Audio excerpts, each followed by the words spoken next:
Hello, welcome to another selection related to praying as you play music. Today we're going to focus on coming completely off the written notes. And it's designed for beginning and early intermediate students. As we progress with the technique, I can show you fancier ways to do a very similar thing. The idea about praying as you play has a lot to do with your soul intention. And one of the things that we discover in Tai Chi Gung is that our experiences of, say, mountaintop ecstasy, that sort of thing, can be related back to a figure 8 pattern of energy. So you have what is going out from you, and then you also have what is returning back. And very often those ecstatic experiences are when those two catch up with each other. So your attention is outward and you're open to receive. If your attention is not focused toward that and you're not open to receive, things break down. And for a lot of people, those ecstatic experiences are years apart. So the science of Tai Chi Gung, Tai means grand or life. Chi refers to the energy, so the life energy, and Gung is the temple. The temple includes the physical body, but also the mental, the emotional body, the energy body. So bringing that life force into the physical body is the receiving end of all that. And if you take yourself away from the written music, sometimes it's easier to focus on giving the energy and receiving it back. What becomes important there is the fluency of your playing. So a lot of the feeling rests on the steadiness of the rhythm. So if you move in the direction of something that's a little easier or simpler, sometimes you improve your chances, right, of catching the return wave. You never doubt, a pure in heart, never doubt the prayer, right? Sometimes we don't really expect an answer.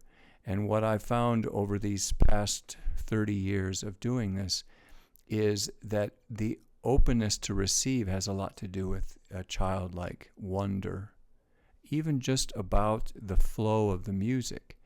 And I have experience in many, many different religious traditions, and might disappoint some people to find out that I've had ecstatic experiences in 3 or 4, which is apparently not allowed, depending on who you talk to. But when you have them, you just become very grateful. And I didn't realize that wasn't part of the requirements. So in the last 2 sessions, I was talking quite a bit about the power of doing the scale, notes in a row, and as you gain fluency, going higher, right, coming down. One thing I like to do with younger children, we'd take out our pointer finger, and I just ask them to go up the notes and back down. And if it's steady at all, it starts to create this rhythm, and then underneath them I'm playing.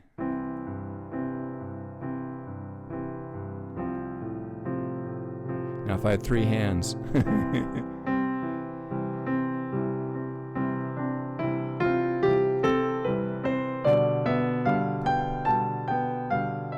So I'm creating the flow, and within the flow I can project a very calming, soothing water fountain sort of thing, right? It can be very, very simple. And if I take that feeling and shift it slightly so it opens to gratitude, and then in gratitude to the divine, I start to do this. Right? It changes things, right? And it can be just instantaneous. It's the most miraculous thing. So the key with the scale movement, step by step, is that you reach the place where your scales are going 2 notes for every beat that's in the left hand. 1 and 1 and 1 and 1 and, right? Because of things that I talked about earlier.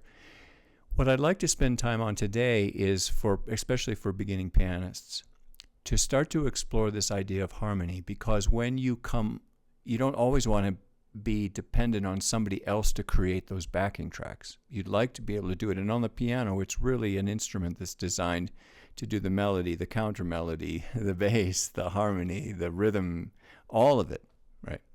So we want to work in that direction.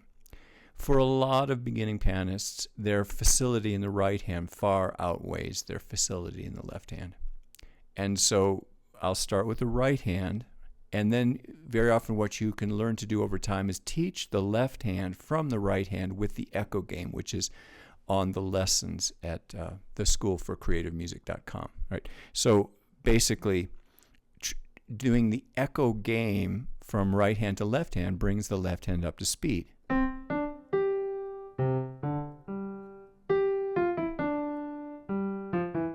And that all is tracing back to singing the melody, right?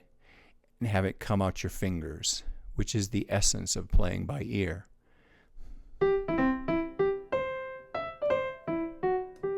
Or I start on a different note. It's still the melody that is driving where my fingers go. And that's the order that you want to arrive at in your playing. So once let's work this idea today in the right hand, and then we'll do it in the left hand. So what we do is, if we're moving beyond scales, we are going to move in the direction of harmony or chords. When the chords come one note at a time, it's called an arpeggio. So C, E, G is a C chord. Now, there was a period of time Mozart was kind of like the pinnacle of this, but they had something called an Alberti bass.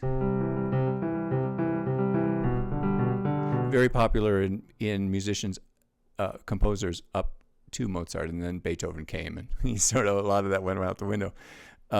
But this basic idea, now I'm adding the pedal to add some sustain, and the idea is, if I don't know the letter names of the notes and I'm just trying to create this flow, one of the things that I can do to add variety without having to worry about all the theory and stuff is I'm just going to take one of the 3 notes and take it up 1 note or down 1 note in that scale. So if I'm playing along like this, and I take my thumb, and then if I move the middle one,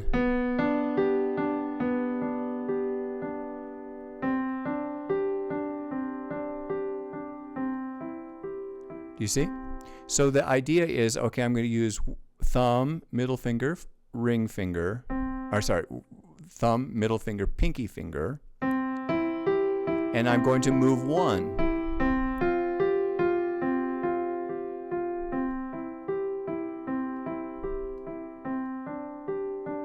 Right? And you create these patterns that repeat so you don't have to think about every single note.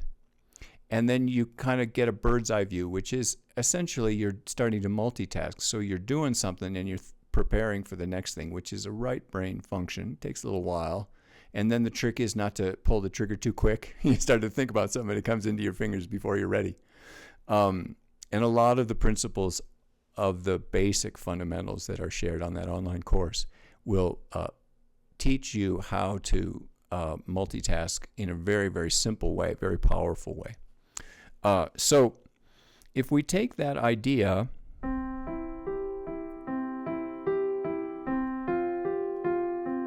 of changing 1 note and work with that for a while, sometimes what I like to do is when I'm bringing the hands together, that's sort of the hard bit on a piano, the independence of the 2 hands and how they fit together and all that stuff. So what I'll do is I'll do something super simple where I get used to this idea. Now my left hand is going to do, and then I'm going to do the scale in the right hand. And I know it doesn't sound super because the notes clash, right? And I move myself to, all right, now the mathematics kind of work out on that. You're doing a lot of repeats, right? And then what I'll do is I'll introduce the change notes.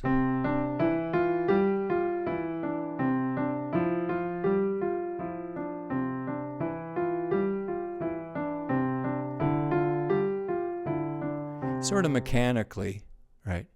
Now, as I discussed previously, when you're working with that scale pattern, one of the things that's important to do over time is introduce long notes, because in the long notes you give the opportunity for like a singer to take a breath or a musician to make a phrase.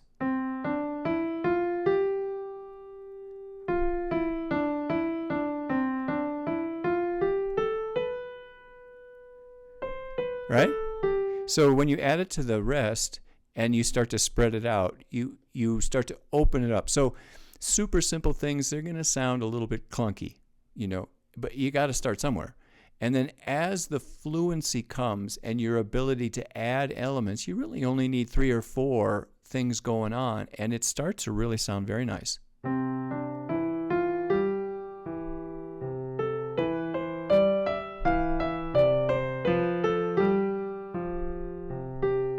I left out the pedal.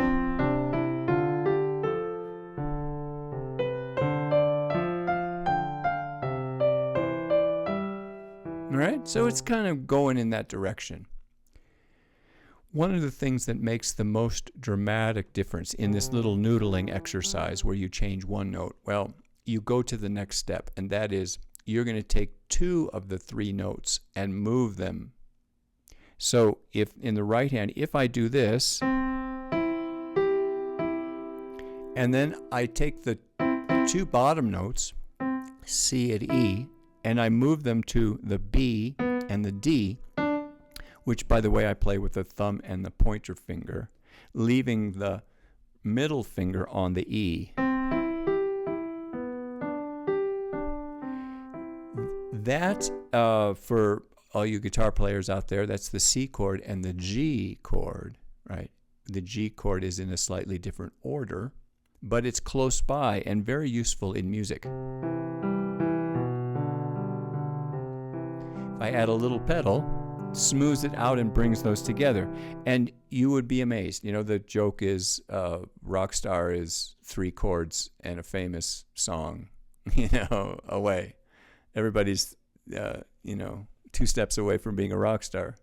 1 famous song and three chords on your guitar, right? So 2 of them are the root chord, or the 1 chord in a key, C, and then G is the next one, and then F chord is the next one, right? All right. So anyway.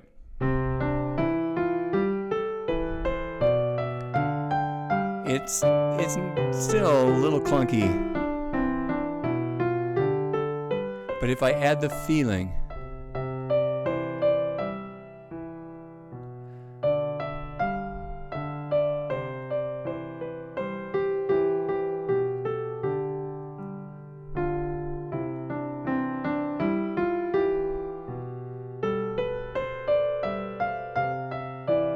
right? Okay, so when the patterns are always symmetrical, that tends to make it somewhat rigid. However, once you get used to changing 2 notes, right? So if I take the top 2 notes and go up 1 to this, that's the F chord flipped around in what they call an inversion. All right. So once that door opens, you start to experiment. And what I suggest for students is do a little bit that's mechanical and then just jump right in and start to experiment finding chords that you find really appealing. So for example, if I start here, if I go a little faster, So I turn this into eighths.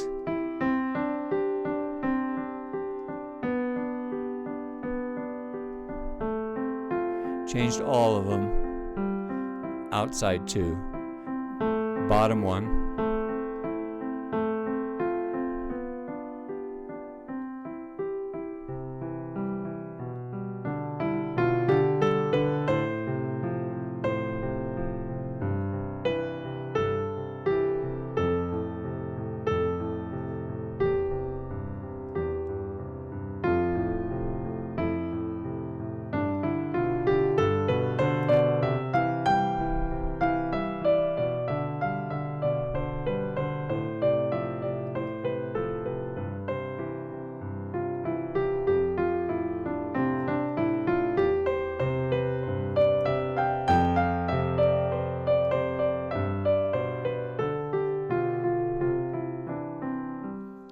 You start to take the noodling around from something that is kind of easy to manage, change 1 note, right?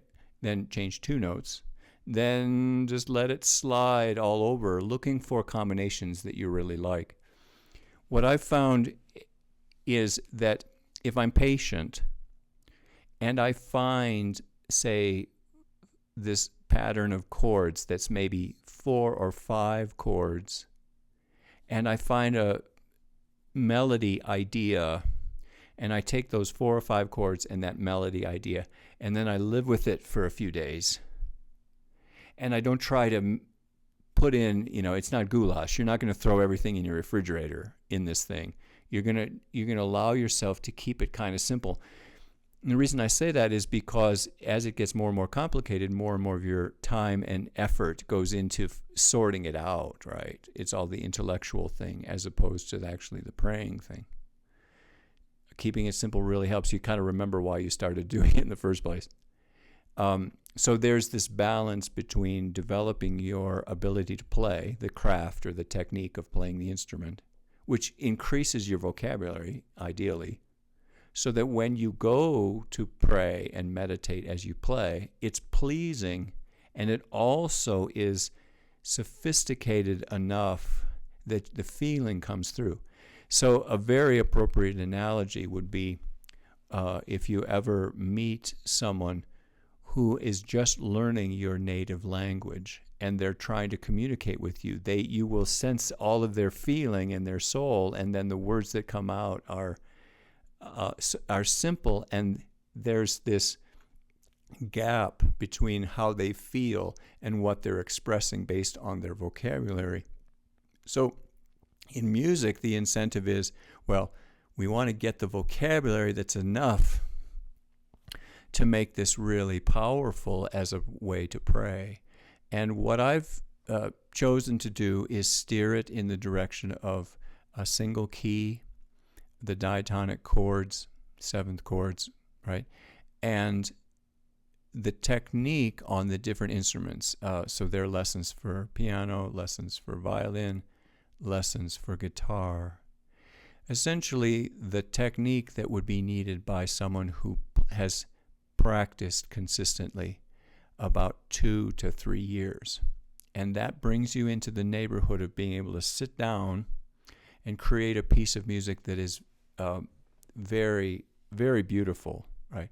So if I expand out to that 3-year level of technique, things like this become possible.